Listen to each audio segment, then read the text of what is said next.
direct taxes.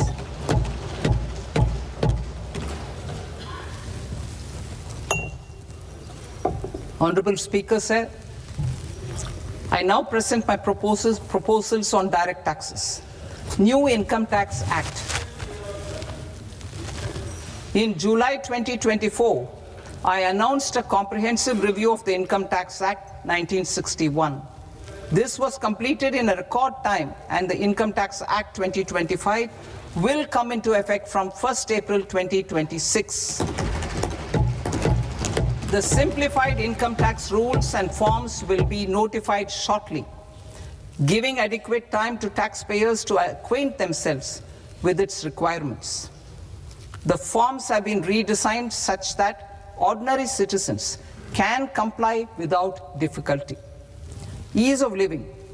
I propose that any interest awarded by the Motor Accident Claims Tribunal to a natural person will be exempt from income tax, and any TDS on this account will be done away with. I propose to reduce TCS rate on the sale of overseas tour program package from the current 5% and 20% to 2% without any stipulation of amount. I propose to reduce TCS rate for pursuing education and for medical purposes under the Liberalized Remittance Scheme, popularly known as LRS, from 5% to 2%. Supply of manpower services is proposed to be specifically brought within the ambit of payment to contractors for the purpose of TDS to avoid ambiguity. Thus, TDS on these services will be at the rate of either 1% or 2% only. I propose a scheme for small taxpayers, wherein a rule-based automated process will enable obtaining a lower or nil deduction certificate instead of filing an application with the assessing officer. For the ease of taxpayer holding securities in multiple companies, I propose to enable depositories to accept Form 15G or Form 15H from the investor and provide it directly to various relevant companies. I propose to extend time available for revising returns from 31st December to up to 31st March with the payment of a nominal fee. I also propose to stagger the timeline for filing of tax returns.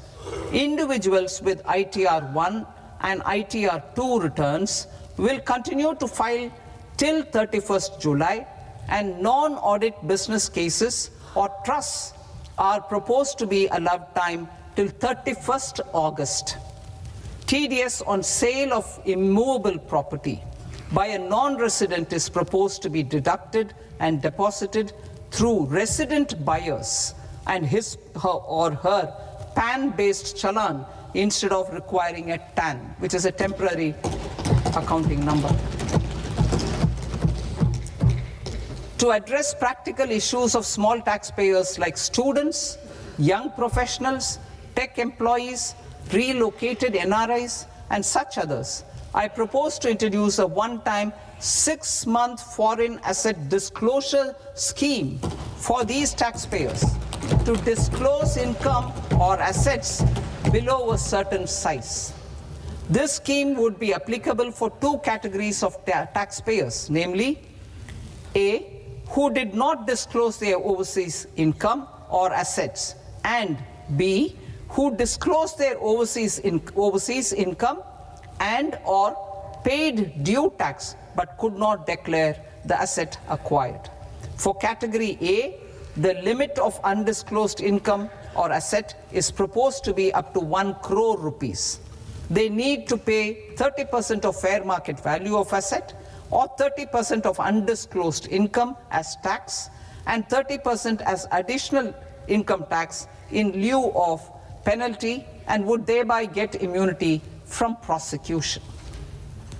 For category B, asset value is proposed to be up to 5 crore rupees. Here, immunity from both penalty and prosecution will be available with a payment of fee of 1 lakh rupees. Rationalizing penalty and prosecution.